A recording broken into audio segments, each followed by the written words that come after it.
Caution, there are spoilers for the 1982 movie The Thing in this video.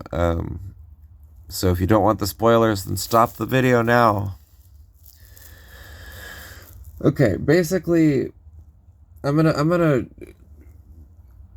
once and for all clarify the dispute as to whether Childs or MacReady was the thing at the end of the movie.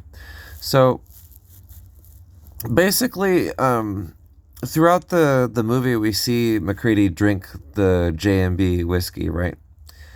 And we also see Blair and Fuchs both come to the conclusion that a single cell of the thing is enough to infect an entire organism, right? So hold that in your mind. We also see on screen that, as far as we know, only Blair, Fuchs, and MacReady know that a single cell of the thing is able to take over an entire organism.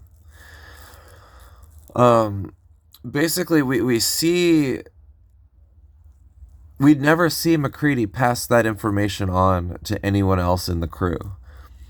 Okay, we see that Blair writes about the ability of the thing to take over an organism from a single cell in his journals, and Fuchs is the one who goes through the journals, and as far as we know, he only passes that information on to MacReady. Later in the movie, after Fuchs and MacReady talk in the snowmobile about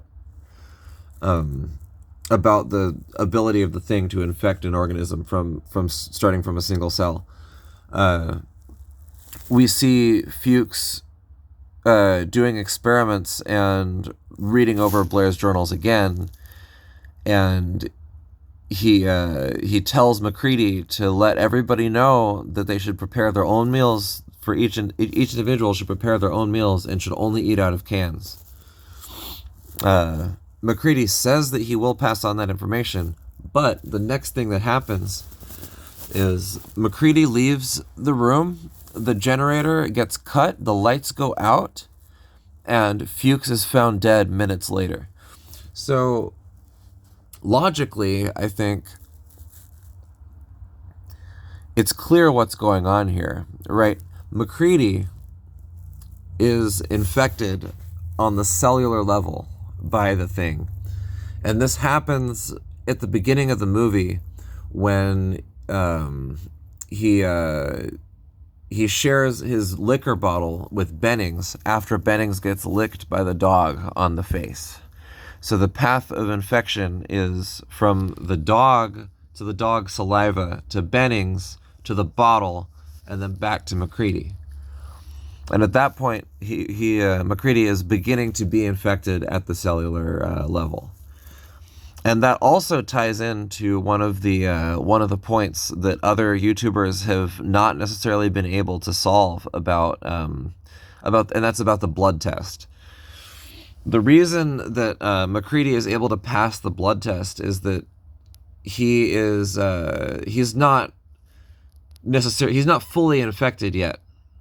So he's becoming infected from the inside out, right? Whereas the other crew members that were found out to be imitations, right? Like their whole bodies were eaten by the thing and then like recreated into a new body. So that's why they don't pass the blood test, because they're entirely a creation of like thing material. There's no human material left over. They're entirely reconstituted and recreated imitation material, right? Even in the beginning of the movie, Blair points out that the thing dog is not dog, it's imitation, whereas MacReady is only partially infected. He is in the process of being infected from the inside out. And finally, that explains the end of the movie, where Childs is both sort of resigned to the situation and trusting that McCready is human, so he takes a drink of the whiskey. And as we should know, if we have been paying attention, the whiskey was the vector for the infection all along. Thanks for watching. Peace.